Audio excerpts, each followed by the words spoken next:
American president Donald Trump Chinese president Xi Jinping നിർണായക കൂടിക്കാഴ്ച ഇന്ന്. ഇറാനുമായുള്ള ചൈനയുടെ രഹസ്യ ഇടപാടുകൾ വരെ ചർച്ചയാകുമെന്നാണ് സൂചന. അമേരിക്കൻ ഉൽപ്പന്നങ്ങൾക്കായി ചൈനീസ് വിപണി കൂടുതൽ തുറന്നു കിട്ടുക, ഹോർമൂസ് കടലിടുക്കിലെ പ്രതിസന്ധി പരിഹരിക്കാൻ ചൈനയുടെ ഇടപെടലും ആവശ്യപ്പെട്ടേക്കും. ട്രംപിനൊപ്പം മകൻ എറിക് ട്രംപ്, ടെസ്ല തലവൻ ഇലോൺ മസ്ക്, എൻവിഡിയ തലവൻ ജെൻസൺ ഹുവാങ് തുടങ്ങിയ US ടെക് കമ്പനികൾ നേതൃത്വം നൽകുന്നവരും ചൈനയിലെത്തിയിട്ടുണ്ട്. 2017 ട്രംപ് അവസാനമായി ചൈന സന്ദർശിച്ചത്. മാർച്ചിൽ ചൈനീസ് സന്ദർശനം നിശ്ചയിച്ചിരുന്നെങ്കിലും ഇറാൻ ഇസ്രായേൽ യുദ്ധം കാരണം വൈകുകയായിരുന്നു.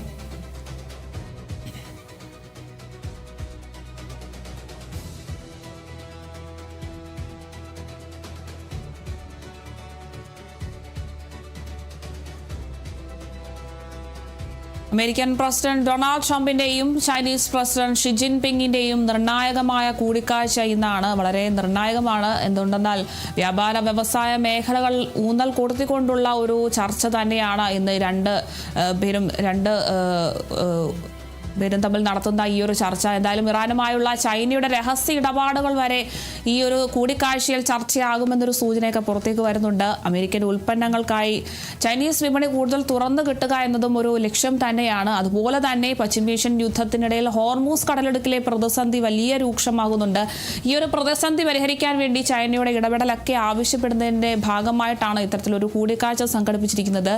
അതുപോലെ തന്നെ ട്രംപിനൊപ്പം മകൻ എറിക് ട്രംപും, ടെസ്ല തലവനായിട്ടുള്ള ഇലോൺ മസ്കും, എൻവിഡിയ തലവനായിട്ടുള്ള ജെൻസൺ ഹുവാങ് തുടങ്ങിയ US ടെക് കമ്പനികൾക്ക് നേതൃത്വം നൽകുന്നവരുമൊക്കെ ചൈനയിൽ എത്തിയിട്ടുണ്ട്. എന്തായാലും ഇവരുമായിട്ടൊക്കെ ഒരു കൂടിക്കാഴ്ചയ്ക്കും സാധ്യതയുണ്ട്. എന്തായാലും 2017 ട്രംപ് അവസാനമായി ചൈന സന്ദർശിക്കുന്നത്. മാർച്ചിൽ ചൈനീസ് സന്ദർശനം നിശ്ചയിച്ചിരുന്നെങ്കിലും ഇറാൻ ഇസ്രായേൽ യുദ്ധം കാരണം വൈകുകയായിരുന്നു. എന്തായാലും വളരെ നിർണായകമായ ഒരു കൂടിക്കാഴ്ചയാണ് ഇന്ന് നടക്കുന്നത്. അമേരിക്കൻ പ്രസിഡന്റ് ഡൊണാൾഡ് ട്രംപും ചൈനീസ് പ്രസിഡന്റ് ഷി ജിൻപിങ്ങുമായിട്ടുള്ള ഒരു കൂടിക്കാഴ്ചയാണ്. എന്തായാലും ഇറാനുമായുള്ള ചൈനയുടെ രഹസ്യ ഇടപാടുകളൊക്കെയും ചർച്ചയാവുകയാണ്. അമേരിക്കൻ ഉൽപ്പന്നങ്ങൾക്കായി ചൈനീസ് വിപണി കൂടുതൽ തുറന്നു കിട്ടുക എന്നൊക്കെയാണ് ഈ ഒരു ചർച്ചയുടെ പ്രധാന ലക്ഷ്യം.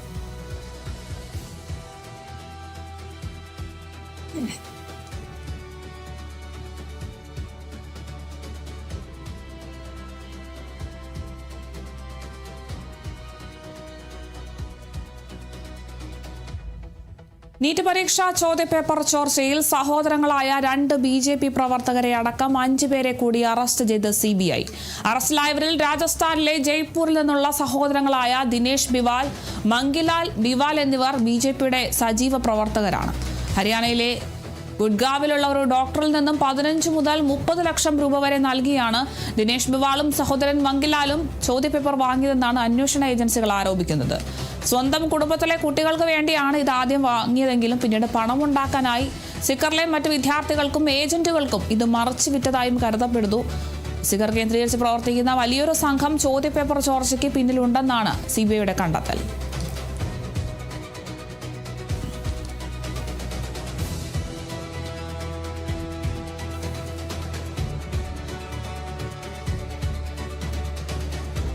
നീറ്റ് പരീക്ഷാ ചോദ്യപേപ്പർ വലിയ വിവാദമാവുകയാണ്. പല ഇടങ്ങളിലും വലിയ രീതിയിലുള്ള പ്രതിഷേധ സമരങ്ങളൊക്കെ കഴിഞ്ഞ ദിവസങ്ങളിലൊക്കെ ഉണ്ടായിരുന്നു. എന്തായാലും ഈ ഒരു വിഷയത്തിൽ ചോദ്യപേപ്പർ ചോർച്ചയിൽ ഇപ്പോൾ സഹോദരങ്ങളായിട്ടുള്ള 2 BJP പ്രവർത്തകരെ അടക്കം 5 പേരെ അറസ്റ്റ് ചെയ്തിരിക്കുകയാണ് CBI. അറസ്റ്റിലായവരിൽ രാജസ്ഥാനിലെ ജയ്പൂരിൽ നിന്നുള്ള സഹോദരങ്ങളായിട്ടുള്ള ദിനേശ് ബിവാൽ, മംഗിലാൽ ബിവാൽ എന്നിവർ BJPയുടെ സജീവ പ്രവർത്തകരാണ് എന്ന് കണ്ടെത്തിയിട്ടുണ്ട്. കഴിഞ്ഞ ദിവസങ്ങളിലുണ്ടായ പ്രതിഷേധത്തിൽ നമ്മൾ കണ്ടതാണ്. വലിയ രീതിയിൽ BJP സർക്കാരിനെതിരെ പ്രതിഷേധം ഉയർത്തിക്കൊണ്ടുള്ള പ്രതിഷേധമാണ് കണ്ടത്. വലിയ രീതിയിലാണ് ഇവർ പ്രതിഷേധം ഉയർത്തുന്നത്. എന്തായാലും വലിയൊരു ക്രമക്കേടാണ് ഇത്തരത്തിൽ നീറ്റ് പരീക്ഷ ചോദ്യപേപ്പർ ചോർച്ചയിൽ ഉണ്ടായിട്ടുള്ളത് എന്ന് ഉയർത്തിക്കാട്ടിക്കൊണ്ടുള്ള പ്രതിഷേധങ്ങളൊക്കെ നമ്മൾ കണ്ടതാണ്. ഇപ്പോൾ ഇതാ 5 പേരെ കൂടി അറസ്റ്റ് ചെയ്തിരിക്കുന്നു. അതിൽ 2 പേർ BJP പ്രവർത്തകർ കൂടിയാണ്. രാജസ്ഥാനിലെ ജയ്പൂരിൽ നിന്നുള്ള സഹോദരങ്ങളായ ദിനേശ് ബിവാൽ, മംഗിവാൽ ബിവാൽ എന്നിവരാണ് BJPയുടെ സജീവ പ്രവർത്തകരാണെന്ന് കണ്ടെത്തിയിട്ടുള്ളത്. ഹരിയാനയിലെ ഗുഡ്ഗാവിലുള്ള ഒരു ഡോക്ടറിൽ നിന്നും 15 മുതൽ 30 ലക്ഷം രൂപ വരെ നൽകിയാണ് ഇത്തരത്തിൽ ദിനേശ് ബിവാളും സഹോദരൻ മംഗിലാലും ചോദ്യപേപ്പർ വാങ്ങിയതെന്നാണ് ഇപ്പോൾ അന്വേഷണ ഏജൻസികളൊക്കെ ആരോപിക്കുന്നത്. ഇവരുടെ കുടുംബത്തിൽ തന്നെ കുട്ടികൾക്ക് വേണ്ടി ഇത്തരത്തിൽ ആദ്യം വാങ്ങിയിട്ടുണ്ടായിരുന്നെങ്കിലും പിന്നീട് പണമുണ്ടാക്കാനായി സിക്കറിലെ മറ്റ് വിദ്യാർത്ഥികൾക്കും ഏജന്റുകൾക്കും ഒക്കെ ഇത് മറച്ചു വിറ്റതായും ഒക്കെ കരുതപ്പെടുന്നുണ്ട്. സിക്കർ കേന്ദ്രീകരിച്ച് പ്രവർത്തിക്കുന്ന വലിയൊരു സംഘം തന്നെ ഇതിന് പിന്നിലുണ്ട് എന്നാണ് അന്വേഷണ സംഘത്തിൻ്റെയൊക്കെ കണ്ടെത്തൽ. എന്തായാലും ചോദ്യപേപ്പർ ചോർച്ചയ്ക്ക് പിന്നിൽ വലിയൊരു സംഘം തന്നെയുണ്ട് എന്ന് CBI കണ്ടെത്തിയിരിക്കുന്നു. ഇപ്പോൾ BJP പ്രവർത്തകരായ 2 പേരെ ഉൾപ്പെടെ 5 പേരെ കൂടി അറസ്റ്റ് ചെയ്തിരിക്കുകയാണ് CBI.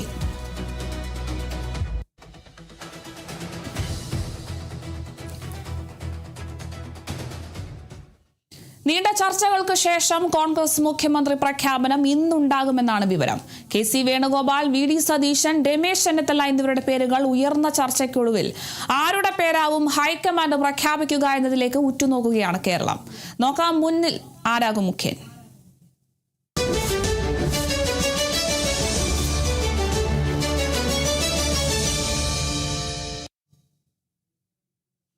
നീണ്ട 10 ദിവസത്തെ ചർച്ചകൾക്ക് ശേഷം കോൺഗ്രസ് മുഖ്യമന്ത്രി പ്രഖ്യാപനം ഇന്നുണ്ടാകും. ഇന്ന് ചേരുന്ന കോൺഗ്രസ് നിയമസഭാ കക്ഷി യോഗത്തിൽ സംസ്ഥാന മുഖ്യമന്ത്രിയെ പ്രഖ്യാപിക്കാനാണ് ഹൈക്കമാൻഡിന്റെ തീരുമാനം. അതേസമയം MLA-മാരിൽ ഒരാൾ മുഖ്യമന്ത്രിയാവണമെന്ന നിലപാടിൽ ഉറച്ചു നിൽക്കുകയാണ് PJ ജോസഫ്. വിവരങ്ങളുമായി D. ബിനോയാണ് ചേരുന്നത്. ബിനോയ്, നീണ്ട ചർച്ചകൾക്കൊക്കെ ഒരു ഉത്തരമാകുകയാണ്. ഇന്ന് മുഖ്യമന്ത്രിയെ പ്രഖ്യാപിക്കുമെന്നൊരു വിവരം ഹൈക്കമാൻഡ് നൽകുന്നുണ്ട്. എന്തായാലും ഇന്ന് ചേരുന്ന നിയമസഭാ കക്ഷി യോഗത്തിൽ സംസ്ഥാന മുഖ്യമന്ത്രിയെ പ്രഖ്യാപിക്കുകയാണ്. അതേസമയം തന്നെ MLA-മാരിൽ ഒരാൾ മുഖ്യമന്ത്രിയാവണമെന്നൊരു നിലപാടൊക്കെ PJ ജോസഫ് ഉന്നയിക്കുന്നുണ്ട്. വിവരങ്ങൾ എങ്ങനെയാണ്? ഇപ്പോഴും ഡൽഹിയിൽ തിരക്കിട്ട ചർച്ചകൾ നടക്കുന്നു എന്ന് തന്നെ നമുക്ക് പറയാൻ കഴിയും. കാരണം അല്പസമയം മുമ്പ് തന്നെ KC വേണുഗോപാൽ രാഹുൽ ഗാന്ധിയെ വീട്ടിൽ എത്തിയിട്ടുണ്ട്. അതായത് അദ്ദേഹം ഇപ്പോൾ വരെ ഡൽഹിയിലായിരുന്നു. അതിനുശേഷം രാഹുൽ ഗാന്ധി വിളിപ്പിച്ചാണെന്നാണ് പലതരത്തിലുള്ള സംശയങ്ങൾ ഉയർന്നത്. എന്തായാലും രാവിലെ തന്നെ KC വേണുഗോപാൽ ഇപ്പോൾ രാഹുൽ ഗാന്ധിയുടെ വീട്ടിൽ എത്തിച്ചേർന്നിരിക്കുന്നു. ഒരു പക്ഷേ കേരളത്തിലെ കാര്യങ്ങളുമായി ബന്ധപ്പെട്ട ചർച്ചകൾക്കുള്ള സാധ്യത തള്ളിക്കളയാനാകില്ല. കാരണം കഴിഞ്ഞ 2-3 ദിവസമായിട്ട് ഹൈക്കമാൻഡുമായി ബന്ധപ്പെട്ട് കേരളത്തിലെ മുഖ്യമന്ത്രിയെ ചൊല്ലിയുള്ള തർക്കങ്ങളിൽ ഒന്നും തന്നെ KC വേണുഗോപാൽ ഇടപെടുന്നില്ല. ചർച്ചകളിലൊന്നും തന്നെ KC വേണുഗോപാൽ പങ്കെടുക്കാത്ത ഒരു സാഹചര്യം. ഇന്നലെ ഉൾപ്പെടെ വലിയ തരത്തിലുള്ള ചർച്ചകൾ മല്ലികാർജ്ജുൻ ഖാർഗെയുടെയും വീട്ടിലും, ഒപ്പം തന്നെ അതിനപ്പുറത്ത് കഴിഞ്ഞ ദിവസങ്ങളിൽ കേരളത്തിൽ നിന്നുള്ള MP-മാരെയും ഒപ്പം തന്നെ കേരളത്തിൽ നിന്നുള്ള മുൻ KPC അധ്യക്ഷന്മാരെയൊക്കെ ഡൽഹിക്ക് വിളിപ്പിച്ച് ചർച്ച നടത്തിയ സമയത്തും സംഘടനാ ചുമതലയുള്ള KC വേണുഗോപാൽ ഇതിലൊന്നും തന്നെ പങ്കെടുത്തില്ല. അദ്ദേഹത്തിൻ്റെ വസതിയിൽ തന്നെ ഡൽഹിയിൽ തുടരുന്ന ഒരു കാഴ്ചയായിരുന്നു. ഇന്ന് അല്പസമയം മുമ്പാണ് അദ്ദേഹത്തിൻ്റെ വീട്ടിൽ നിന്നും പുറത്തേക്ക് പോയി രാഹുൽ ഗാന്ധിയുടെ വീട്ടിൽ എത്തിയിരിക്കുന്നത്. അതേസമയം കേരളത്തിൽ വലിയ തരത്തിലുള്ള ചർച്ചകളൊന്നും തന്നെ ഉണ്ടാകാനുള്ള സാധ്യതയില്ല. കാരണം ഒരാളിൻ്റെ പേരിൽ ഇന്നലെ രാത്രി തന്നെ AICC നേതൃത്വം എത്തിച്ചേർന്നിട്ടുണ്ട്. ആ വിവരം ആരാണെന്നുള്ള വിവരം AICCയുടെ ചുമതലക്കാരും കേരളത്തിൻ്റെ ചുമതലയുള്ള AICC general secretary Deepadas Munshi നിയമസഭാ കക്ഷി യോഗത്തിൽ വായിക്കും. അതാണ് ഇനിയുള്ള ഒരു പുതിയ പ്രൊസീജിയർ അല്ലെങ്കിൽ ഒരു കാര്യം.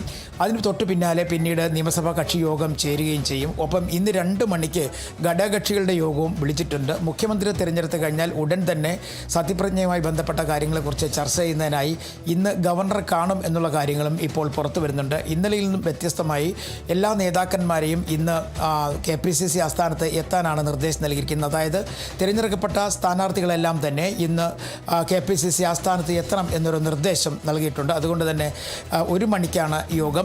ദീപദാസ് മുൻഷി 11 മണിയോടുകൂടി തിരുവനന്തപുരത്ത് എത്തിച്ചേരും.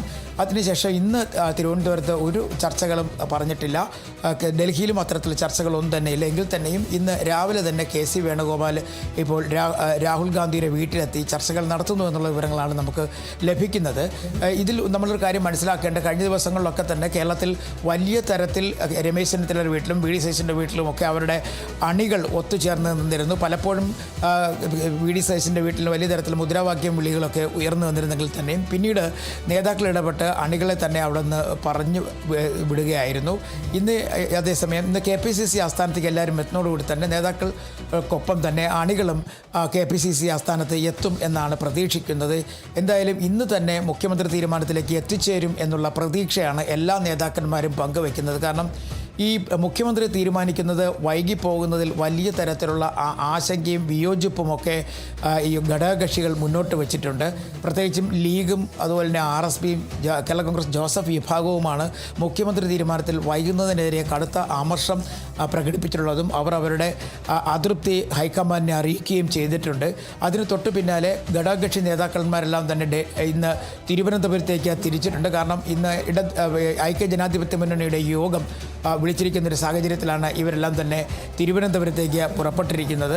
PJ ജോസഫ് നേരത്തെ വീട്ടിൽ നിന്ന് ഇറങ്ങുന്നതിന് മുമ്പ് മാധ്യമങ്ങളെ കണ്ടപ്പോൾ പ്രധാനമായ ഒരു കാര്യം പറഞ്ഞത് MLA-മാരിൽ ഒരാൾ മുഖ്യമന്ത്രിയാകണം എന്നൊരു നിർദ്ദേശം അദ്ദേഹം മുന്നോട്ട് വെച്ചു. അതേസമയം കഴിഞ്ഞ ദിവസം NSS വലിയ തരത്തിലൊരു ആക്ഷേപം ഉന്നയിച്ചിരുന്നത് ഘടകകക്ഷികളാണ് മുഖ്യമന്ത്രി തീരുമാനത്തിന് വിലങ്ങ് തടിയായി നിൽക്കുന്നത് എന്ന തരത്തിലെന്നും ഒപ്പം തന്നെ മുഖ്യമന്ത്രി തീരുമാനം വൈകുന്നതിന് മുന്നിൽ ഘടകകക്ഷികളാണെന്നും NSS general secretary Sukumaran Nair പറഞ്ഞത്. പക്ഷേ അത് അത്തരം വാക്കുകളെ തള്ളിപ്പറയുകയായിരുന്നു ജോസഫ് വിഭാഗം.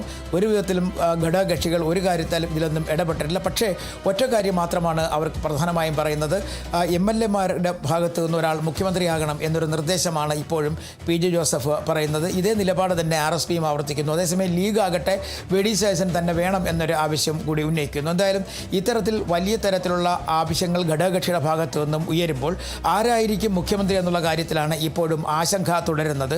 MLA-മാരുടെ തലയെണ്ണിയപ്പോഴും MP-മാരുടെ തലയെണ്ണിയപ്പോഴും കേരളത്തിൽ നിന്നുള്ള KPCC ഭാരവാഹികളെക്കുറിച്ച് എണ്ണമെടുത്തപ്പോഴുമൊക്കെ VD സതീശന് അനുകൂലമായിരുന്നെങ്കിൽ ജനവികാരവും അതിനപ്പുറം കേരളത്തിൽ ഘടകകക്ഷികളുടെ പിന്തുണയും കൂടി അംഗീകരിക്കണം എന്ന ഒരു ആവശ്യം ചില മുതിർന്ന കോൺഗ്രസ് നേതാക്കന്മാർ മുന്നോട്ട് വെച്ചതോടുകൂടിയാണ് രാഹുൽ ഗാന്ധിയും മല്ലികാർജ്ജുൻ ഖാർഗെയും വീണ്ടും ഒരു ചർച്ചയ്ക്ക് തയ്യാറാവുകയും അത് പിന്നീട് ഇന്നലെ വൈകുന്നേരത്തെ ചർച്ച നടക്കുകയും വൈകുന്നേരത്തെ 5:30 നടന്ന ചർച്ച ഏകദേശം 45 മിനിറ്റ് നീണ്ടുവന്നു.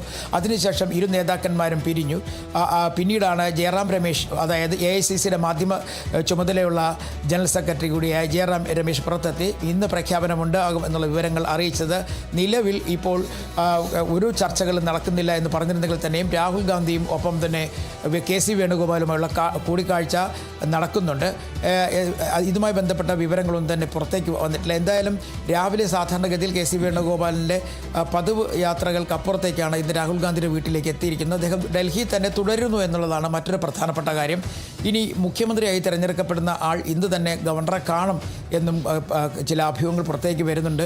വളരെ വൈകാതെ തന്നെ സത്യപ്രതിജ്ഞ ഉൾപ്പെടെയുള്ള ചടങ്ങുകളിലേക്ക് കടക്കാനാണ് ഇപ്പോൾ UDFും കോൺഗ്രസും എല്ലാം തന്നെ ആലോചിക്കുന്നത്. കാരണം ഇപ്പോൾ തന്നെ വളരെ വൈകിയിരിക്കുന്നു. വൈകിയതിനെ ചൊല്ലി വലിയ തരത്തിലുള്ള ആക്ഷേപം പല ഭാഗങ്ങളിൽ നിന്ന് ഉയരുന്നു. CPIM-ഉം CPI-യും ഒക്കെ തന്നെ കോൺഗ്രസിനെ വല്ലാതെ ആക്ഷേപിക്കുന്നുണ്ട്. പ്രത്യേകിച്ച് 102 സീറ്റുകൾ കിട്ടിയിട്ട് പോലും ഒരു മുഖ്യമന്ത്രിയെ പോലും തിരഞ്ഞെടുക്കാൻ കഴിയാത്ത രാഷ്ട്രീയ പാർട്ടിയായി കോൺഗ്രസ് മാറപ്പെട്ട് കഴിഞ്ഞിരിക്കുന്ന തരത്തിലുള്ള ആക്ഷേപങ്ങളാണ് ഉയരുന്നത്. അതുകൊണ്ട് തന്നെ ഇന്ന് തന്നെ ഉച്ചയോടുകൂടി ആരാവും മുഖ്യമന്ത്രി എന്നുള്ള കാര്യത്തിൽ ഒരു ധാരണയിലേക്ക് എത്തിച്ചേരുമെന്ന് പ്രതീക്ഷിക്കാം. ശരി, വ്യക്തമാണ്. എന്തായാലും നീണ്ട ചർച്ചകൾക്ക് ശേഷം കോൺഗ്രസ് മുഖ്യമന്ത്രി പ്രഖ്യാപനം ഇന്നുണ്ടാകുമെന്ന വിവരം തന്നെയാണ് നമുക്ക് ലഭിക്കുന്നത്. ഇന്ന് ചേരുന്ന കോൺഗ്രസ് നിയമസഭാ കക്ഷി യോഗത്തിൽ സംസ്ഥാന മുഖ്യമന്ത്രിയെ പ്രഖ്യാപിക്കാനാണ് ഹൈക്കമാൻഡ് തീരുമാനിച്ചിരിക്കുന്നത്. എന്തായാലും MLA-മാരിൽ ഒരാൾ മുഖ്യമന്ത്രിയാവണമെന്ന നിലപാടിൽ ഉറച്ചു തന്നെ നൽകുകയാണ് PJ ജോസഫ്. എന്തായാലും ഇന്ന് ഉച്ചയോടുകൂടി തന്നെ ആരാവും കേരളത്തെ നയിക്കുക എന്നതിലൊരു തീരുമാനമുണ്ടാകും. കൂടുതൽ വിവരങ്ങൾ നൽകിയത് D. ബിനോയാണ്.